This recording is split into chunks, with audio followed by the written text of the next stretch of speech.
Isang grupo ng kalalakihan sa Montalban, Rizal nang bugbog di umano at pumatay ng isang lalaki dahil sa utang. Ilang buwan silang tiniktikan ng CIDG DSOU. Malapit na silang magbayad sa buhay na kanilang inutang. 2022 nang utang daw kay Milky Aliada ang isang kapwa construction worker ng 2,000 pesos. May binatilyo dyan ako sa farm. Pumasok lang isang linggo, nakasweldo, tapos yung utang na 2,000 siguro, lampas 2,000. Hindi binayaran. Ilang linggo lumipas, nagharap ang dalawa sa isang inuman at nang maningil si Milky, aba, bigla raw nagrambulan.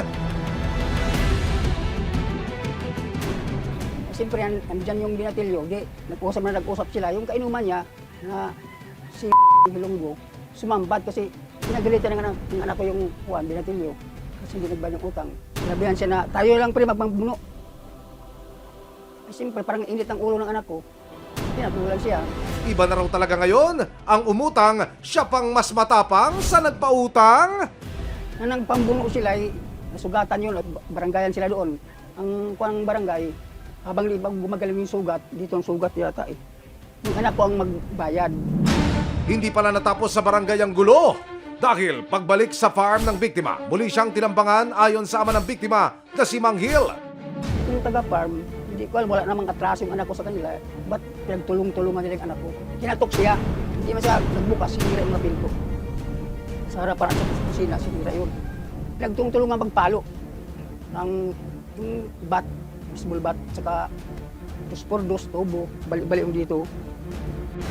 Blunt force trauma o matinding bugbog sa katawan ang naging dahilan ng kanyang pagkamatay ayon sa nakuha naming death certificate ng biktima. Hindi man bakas sa pinangarihan ng krimen ng karumal-dumal na ginawa kay Milky Aliada, ramdam pa rin ng kanyang mga magulang ang sakit ng pagkawala niya. Yung papa niya nung nangyari na yun, parang hindi mo siya makausap, sir. Siyempre, sa lima niyang anak, yun po ang paborito niyang anak, si Milky. Kaya sabi ko sa kanya, wala na tayong magagawa eh. Hindi naman tayo ang may gusto eh. Grabe sir, masakit. Kasi kung maaari lang eh, mas maganda yung hindi mo siya kapiling kaysa kapiling. Na nangyaring gano'n na hindi mo maintindihan kung tanggap mo bang gano'n ang nangyari sa kanya. Matapos ang krimen, agad rumesponde ang Montalban Municipal Police Station. Agad kaming nagpunta sa lugar na pinangyarihan dahil ituturo nga po ng bata yung mga nang bugbog sa namatay. Gulo-gulo na po yung mga lugar. Ito po yung bahay ng biktima. Ito itong lugar po nito. Ito. Ayun nga, nagkagulo-gulo rito, nagkabugbogan dito, kasakitan. Tinira yung pinto na yan para siyempre, away yan eh. Kagulo na sila, lasing yung biktima. Kapag nagkahabulante, hanggang napunta doon sa lugar na yun doon. Doon na patuloy yung pangbubugbog doon sa biktima. Sa gawing ito, dito yung kasunod na nangyari na pangbubugbog. Tapos bugbugin, iniwan na lang, tapos yung may nakakita na itinakbo na sa ospital yung tao, yung biktima. 7 ang tinukoy na suspect sa pagpatay kay Milky. 6 sa 7 mga suspect na dismiss ang kaso sa korte. Pero may isang nagtago at hindi umattend sa mga hearing. Kinilala siyang si Marvin Cabiroy. 2022, inilabas ang warrant of arrest laban sa kanya. Actually, listed as top most wanted person ng Region 4A. Kaya't nito lang November 3, 2023, nagkasa ng isang operasyon ng Philippine National Police Criminal Investigation and Detection Group, Detection and Special Operations Unit of PNP CIDG DSOU. Dito daw tayo, dito. Dito daw tayo. Isang lalaki pinatay ng dahil sa paniningil ng utang. Ito ang biktima na si Milky Aliada. Makikita sa larawang ito kung gaano kalala ang bugbog na kanyang tinamo nang siya'y pagtulungan ng ilang kalalakihan sa kanilang barangay sa San Isidro, Montalban, Rizal. Ayon sa report ng kapulisan, nangyari ang krimen na ito sa isang inuman matapos na ang biktima'y singilin ang utang sa kanya ng kanyang kainuman. Nang magkainitan, dito na nga nagkaroon ng bugbugan sa pagitan ng biktima at ng ilang kalalakihan. Pinalo sa iba't ibang parte ng katawan si Milky Aliada ng matitigas na bagay na naging resulta sa pagkamatay ng biktima. 6 sa 7 suspect ang na-dismiss ang kaso pero ang isa nakapagtago. Kinilala siyang si Marvin Cabiroy, 41 years old. Ang suspect, itinuturing na isa sa top most wanted ng Calabarzon. Ang warrant ay nung 2022 pa yan. So, base dun sa research namin, may kasong murder yung ating accused. Actually, listed as top most wanted person ng Region 4A. Napag-alaman na ang suspect nagpalit pala ng pangalan sa social media. Kuya, di ka makalulusot! Medyo matagal-tagal yung research namin dyan eh. Nag-explore din kami sa social media. May nakita kaming account doon na siya naman yung mukha pero yung pangalan ay iba. May katulong kami dyan na na-develop na isang confidential informant. Siya yung ginamit namin para mapuntahan yung mga pinagtatrabahuan at saka yung resident mismo ng ating accused. Hanggang sa makatanggap ng tip ang CIDJ DSOU na ang suspect nagtatago sa isang farm sa Rizal. Ito ang ating target. Si Marvin Cabiroy. Meron siyang warrant of murder. Nagkatago siya sa Montalban Rizal. Dito na ninirahan ang subject natin.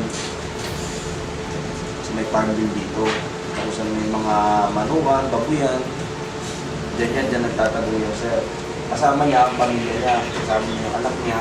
So, nung pumunta yung ating tropa doon sa kanyang pinagtatrabahuan, nag-antay yung tropa doon ng umaga hanggang pagpasok sana doon pero hindi nakita. So, paglabas, inaabangan naman. So, yun pala, maaga siyang umuwi. So, ang ginawa ng tropa, kinabukasan, bumalik, pero doon sa bahay na minanmanan. Wala nang inaksaya pang oras ang mga operatiba. Ang plano, magpapanggap na may hihiramin lang na gamit ang operatiba. Hindi ka pwedeng sumadya. Pwede naman siguro, katokin yun. Kunyari may hiramin lang ako na gamit.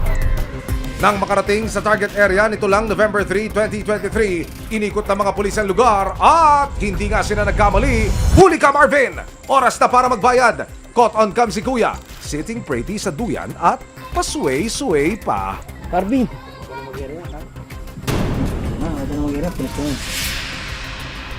Itinawag agad ito sa ibang team na nakabang lang sa di kalayuan. Positive na. Pasok na kami.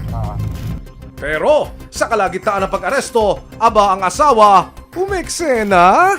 Sa kaso po kasi sir, kasama siya doon sa set sa ani.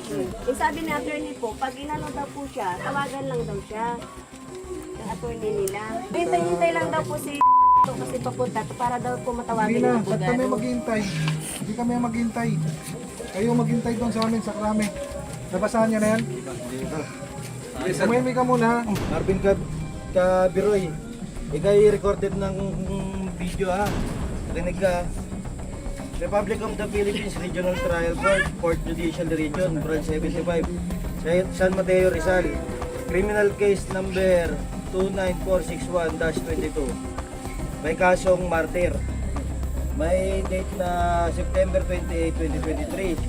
San Mateo, Rizal. Ngayon, karapatan mo manahimik o magsawalang kibo. Ano man ang iyong sasabihin ay maaaring gamitin pabor o laban sa iyo sa anumang hukuman dito sa Pilipinas o korte. Ikaw ay may karapatan na kumuha ng sarili mong abogado na iyong napili. Unawaan mo iyong karapatan. Agad na dinala ang suspect sa opisina ng CIDG DSOU. Dito, nakausap siya ng resibo. Mariin niyang itinanggi ang paratang at wala raw siyang alam sa nangyari. Wala po talaga akong alam diyan sir sa pangyayari na yun sir. Yung una po talaga sir na pangyayari, ganito po yun. Natulog po ako, gising lang po sir. Ngayon, nagkakagulo po sila. Pinagsusuntok ni yan sir sa katawan, saka dito sa batok. Nung time na yon, dinala sa barangay, ibinalik naman po dito sa Farmville yung biktima. Hindi, naulit na yung kaguluhan sir. Lumalakad naman po sir. Itong umabol na may dalang 2x2, pinalo niya dito sa tagiliran, sinundot niya tapos pinalo niya sa batok. May nagsabi daw kasi na witnesses na parang isa ka daw sa bubugbog. Hindi po sir, wala talaga ako, hindi ako nakabugbog sir. Eh huli na lang po nalaman ko na kasali po pala ako sa na yun, sa pangyayari na yon. Kinasukan ng murder ang suspect na si Marvin Cabiroy at kasalukuyang nakakulong sa custodial facility ng CIDG DSOU. Mensahe naman ng mga pulis. Sa magkaaway, magpasensyaan na lang kayo, lalo na kayo ay magkakapitbahay. Sa ating mga taong bayan, kung alam kayong may warrant of arrest para matulungan namin kayo, huwag kayong mag-atubiling pumunta dito sa Detection and Special Operations Unit ng CIDG para at least matulungan namin kayo sa pagkamit ng hustisya.